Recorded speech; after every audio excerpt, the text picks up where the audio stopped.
के लिए पहले ये एक चित्र फिर देखना होगा। ये दो श्लोक है ना गीता जी के 15वें अध्याय के 16 और 17, ये सारा निर्णय दे देंगे। इसमें क्या कहा है कि ये स्थिति है पूरे परमात्मा सब ब्रह्मांडों की। ये तो है क्षर पुरुष, ये ज्योत निरंजन काल ब्रह्म। इसके तो लोक में जितने जीवात्मा हैं, चाहे वो जीवात्मा रूप में है चाहे स्थूल शरीरधारी, वो तो शीघ्र उनके स्थूल शरीर नाशवान है और जीवात्मा अविनाशी है। और इसी प्रकार ये परब्रह्म है, ये तो क्षर पुरुष, ये अक्षर पुरुष, ये ब्रह्म, ये परब्रह्म। और इस अक्षर पुरुष के लोक में भी ऐसा ही है, इसमें भी जीवात्मा का स्थूल शरीर नाशवान है, जीवात्मा अविनाशी। ऐसी स्थिति इन दोनों में, लेकिन यहाँ तीसरे में ऐसा नहीं है। जब हम यहाँ चले जाएंगे फिर हमारा शरीर अजरो अमर हो जाएगा, सदा के लिए अविनाशी हो जाएंगे, फिर जन्म मृत्यु नहीं होगी। ये भगवान भी अविनाशी, इसके प्राणी भी, यहाँ की आत्मा जीवात्मा, वह मनुष्य जैसा शरीर अपना, और इस भगवान का भी मनुष्य जैसा शरीर है सतपुरुष का, वो निराकार नहीं है। ये गलत बता रहे थे अभी तक, आपको प्रमाण दूंगा सब चारों धर्मों के पवित्र शास्त्रों में आपके सामने प्रमाण दिया जाएगा, परमात्मा सतपुरुष निराकार नहीं है। इन्होंने देखा न बाला, वैसे तुक्के मारेंगे। अब यहाँ देखो, अब ये क्षर पुरुष, ये अक्षर पुरुष और ये परम अक्षर पुरुष, ये पूर्ण ब्रह्म सतपुरुष, ये काल, ये परब्रह्म और ये पूर्ण ब्रह्म, ये सतपुरुष। अब ये स्थिति गीता जी क्लियर करेगी आपके सामने, देखना। अब देखो इस पवित्र गीता में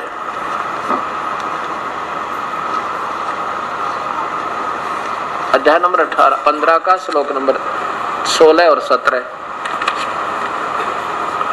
नीचे देखो। ये है द्वौ माने दो, इमौ पुरुषौ लोके, पुरुष माने दो भगवान, पुरुषौ माने दो भगवान है, लोके माने दोनों लोकों में। कौन से में? इस काल, ये पृथ्वी वाला लोक कहलाता है, ये दोनों ब्रह्मांड, काल के भी और परब्रह्म के ब्रह्म। इस पृथ्वी वाले लोक में क्षर च अक्षर है एवं च दो पुरुष, ये पुरुषों इनके साथ लगेगा, दो पुरुषों हैं, क्षर पुरुष और अक्षर पुरुष। ये नाशवान भगवान, ये अविनाशी भगवान। और एवं इसी प्रकार क्षर सर्वाणी भूतानी, इन दोनों भगवानों के लोक में सभी प्राणियों के जो स्थूल शरीर ये तो नाशवान है, और कटुष्ट माने जीवात्मा को भी अविनाशी कहते हैं। इनकी दोनों की स्थिति ऐसी है। आगे देखो, संस्कृत देखो, हिंदी भी देखो। इस प्रकार नाशवान और विनाशी भी दो प्रकार के पुरुष हैं। पुरुष लिख कर छोड़ दिया इन्होंने, यह लिखना था दो प्रकार के भगवान हैं। पुरुष माने प्रभु होता है, दो प्रकार के भगवान हैं। और इसी प्रकार इन दोनों के लोकों में संपूर्ण प्राणियों के शरीर नाशवान और जीवात्मा अविनाशी कहा जाता है। आगे देखो, तीसरे में कमाल कर दिया 17वें में, उत्तम पुरुष तो अन्य ही, यानी वो वास्तविक भगवान तो इन दोनों से भी न्यारा है। उत्तम पुरुष है तू अन्य। और देखो, जो तीनों लोकों में प्रवेश करके होए होए सबका धारण पोषण करता है, उसको एवं ईश्वर है, वो अविनाशी परमात्मा परमेश्वर इस प्रकार कहा गया है। फिर समझो इस पवित्र गीता जी को देखियो।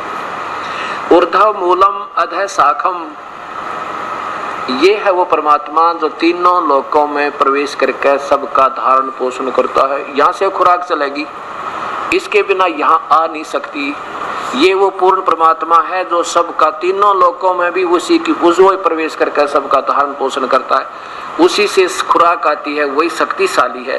तीनों लोकों में प्रवेश करके सबका धारण पोषण करता है, उसको अविनाशी, वास्तव में वो अविनाशी परमात्मा परमेश्वर कहा गया है।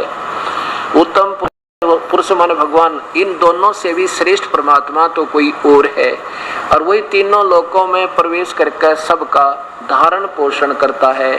अविनाशी परमेश्वर परमात्मा इस प्रकार कहा है। अब यहाँ विचलित करेंगे आपको, ये अनजान संत कहते हैं ना, भगवान यहाँ कह रहा है ना, मैं सब प्राणियों से तगड़ा होना इसलिए मुझे पुरुषोत्तम, ये क्या कहता है यहाँ पर? इसको समझने से पहले थोड़ी सी व्याख्या सुनो। अब ये क्या कहता है कि देखो, लोक वेद के आधार पर, लोक वेद क्या होता है? सुना सुनाया। जैसे अभी तक भगवान को सतपुरुष को निराकार बताते रहे संत, और आपको प्रमाण दूंगा, और उन महापुरुषों की आंखों देखी गवाही मिलेगी आपको जिन्होंने परमात्मा को सतलोक में देखा, सचखंड में। किन किन्होंने देखा? श्री धर्मदास जी, जिसकी ये कथा चल रही है आपके सामने। आदरणीय धर्मदास जी, आदरणीय गरीबदास जी, हरियाणा छुड़ानी के अंदर वो परमात्मा आए, उनको दर्शन दिए गरीबदास जी को, सचखंड दिखाया, वहां अपना वास्तविक रूप दिखाया, फिर वापस छोड़े। ऐसे आदरणीय गुरु नानक देव जी को बेई नदी से लेकर गए वो परमात्मा, उनकी आत्मा को सचखंड दिखाया, फिर वापस छोड़ा और काशी में जाकर फिर बताया कि काशी आ जाना, मैं वहां जुलाहे का काम करता हूँ, आपके सामने वो प्रमाण दूंगा गुरु ग्रंथ साहिब के अंदर। आदरणीय दादू साहिब को, आदरणीय मुल्कदास जी को, आदरणीय श्री रामानंद जी को, इन महापुरुषों ने आंखों देखा उस परमेश्वर को और बताया कि मनुष्य जैसा है उसके 1 करोड़ रोमकूप में करोड़ सूर्य मिला दे, करोड़ चंद्रमा तो भी फीकी पड़ा रोशनी, इतना तेज उस मालिक का है। तो वो परमात्मा लोकवेद होता है जो सुना सुना ज्ञान, जैसे गीता में लिखा कुछ है और आप पूजा कुछ कर रहे हो, ये गीता के शास्त्र के विरुद्ध जो दंत कथाओं के आधार पर सुने सुनाए ज्ञान को लोकवेद कहते हैं। कबीर परमात्मा अपनी महिमा आप पर बताते हमारे को कि तुम ऐसे कर रहे थे, पीछे लग गया जाऊं था मैं लोकवेद के साथ, रस्ते में सतगुरु मिले फिर दीपक दे दिया हाथ। लोकवेद जैसे हनुमान पूजा करता पहला में, श्री कृष्ण का जन्माष्टमी का व्रत रखता था, मंगलवार का व्रत रखता था, ब्रह्मा विष्णु महेश को सर्वेश्वर महेश्वर मृत्युंजय मान के पूजा करते थे, वो लोकवेद था, वो दंत कथा थी, सुना सुना ज्ञान था, वास्तविक ज्ञान नहीं था वो। तो उस लोकवेद के आधार पर जो पूजा हम कर रहे थे, फिर वास्तविक ज्ञान हमें मिला तो वो त्याग के सतमार्ग मिल गए, ज्ञान रूपी चांदने में हम चल पड़े, ऐसा परमात्मा बता। तो ये काल क्या कहता है कि मैं 21 ब्रह्मांड में, जो मेरे 21 ब्रह्मांड में, चाहे वो स्थूल शरीर में प्राणी है चाहे जीवात्मा है, इनसे मैं तगड़ा हूँ, अतीत हूँ, इसलिए मुझे पुरुषोत्तम कहते हैं, पर मैं पुरुषोत्तम नहीं हूँ, वो तो और है को भगवान, ऐसा समझो इसको। देखो मुख्यमंत्री कहेगा भी ठीक है, मेरे मुख्यमंत्री के प्रांत में तो मैं तगड़ा हूं पर सुप्रीम पावर नहीं हूं मैं, वो तो कोई और है, ऐसा समझो।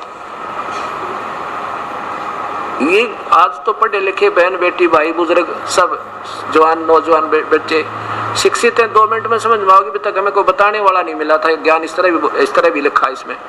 हम वैसे इसको तो जैसा फाइनल करके बैठ के जो ज्ञान हमें मिल रहा सही है। यहाँ देखो उस 15वें अध्याय का 18वां श्लोक, 17वां आपने सुन लिया, 18वें में क्या लिखा है, क्योंकि मैं युकाल बोला ब्रह्म, मैं तो नाशवान जड़ वर्ग अक्षेत्र से, यानी चाहे सथुर शरीर में मेरे लोक में चाहे देव है, चाहे महादेव बड़ा, चाहे ब्रह्मा विष्णु में, चाहे राजा रंग, इनसे भी और जीवात्मा से भी अतीत हूँ और अविनाशी जीवात्मा से भी उत्तम हूँ। इसलिए लोक में और इस वेद में, ये लोक वेद के आधार पर मैं पुरुषोत्तम प्रसिद्ध हूँ, लेकिन मैं पुरुषोत्तम नहीं हूँ, इसका सीधा सार्थ ये बने। अब हम फिर आते हैं बहुनाम 7वें अध्याय के 18वें श्लोक में, फिर आइए 19वें में कि बहुनाम जन्मानाम अंते ज्ञानवान माम प्रपद्यते, बहुत जन्म के कोई अच्छे पुराने एक जन्म में आकर पुण्यात्मा ज्ञानी